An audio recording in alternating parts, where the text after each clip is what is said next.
ఆగ్నేయ బంగాళాఖాతంలో అల్పపీడనం ఏర్పడింది. ఇది వాయువ్య దిశగా కదులుతూ పశ్చిమ బంగాళాఖాతంలో వాయుగుండంగా మారే అవకాశం ఉన్నట్టు వాతావరణ కేంద్రం తెలిపింది. రేపటికి ఇది దిశను మార్చుకుని ఒడిషా తీరం వైపు తీవ్ర వాయుగుండంగా కదిలే సూచనలు కూడా కనిపిస్తున్నట్టు వాతావరణ శాఖ తెలిపింది.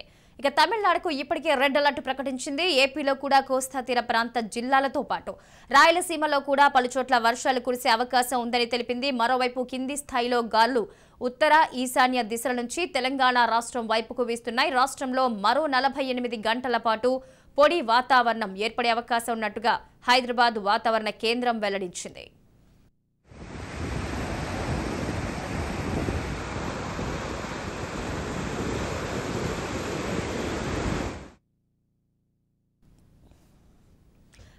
ఈ అంశానికి సంబంధించి మరింత సమాచారం రిపోర్టర్ శ్రీరామ్ అందిస్తారు. శ్రీరామ్, చెప్పండి, వాతావరణ శాఖ అధికారుల సూచనలేంటి? వర్షాలు ఏమైనా పడే అవకాశం ఉందా? మహాలక్ష్మి, ఆగ్నేయ బంగాళాఖాతంలో ఏర్పడిన అల్పపీడనం ప్రస్తుతం వాయుగుండంగా మారింది. ఇది మరింత బలపడి తీవ్ర వాయుగుండంగా మారే అవకాశం ఉందని వాతావరణ శాఖ అధికారులు అయితే స్పష్టం చేస్తున్నారు. ప్రస్తుతం ఇది విశాఖకు ఆగ్నేయంగా 400 కిలోమీటర్ల దూరంలో, అలాగే ఒరిస్సాకు దక్షిణ ఆగ్నేయంగా 600 కిలోమీటర్ల దూరంలో కేంద్రీకృతమై ఉంది. ఇది ఒరిస్సా మీదుగా వెస్ట్ బెంగాల్ వైపుగా కదులుతున్నట్లుగా వాతావరణ శాఖ అధికారులు అంచనా వేస్తున్నారు.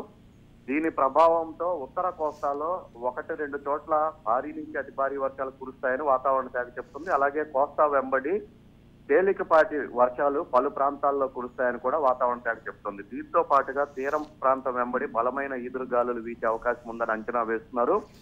అలల తాకిడి కూడా ఎక్కువగా ఉంటుందని, సముద్రం కొంత అల్లకల్లోలంగా మారుతుందని చెప్తున్నారు. దీని ప్రభావం మత్స్యకారుల వేటపైన పడుతుంది కాబట్టి మత్స్యకారులు అప్రమత్తంగా ఉండాలని కూడా హెచ్చరికలు జారీ చేశారు.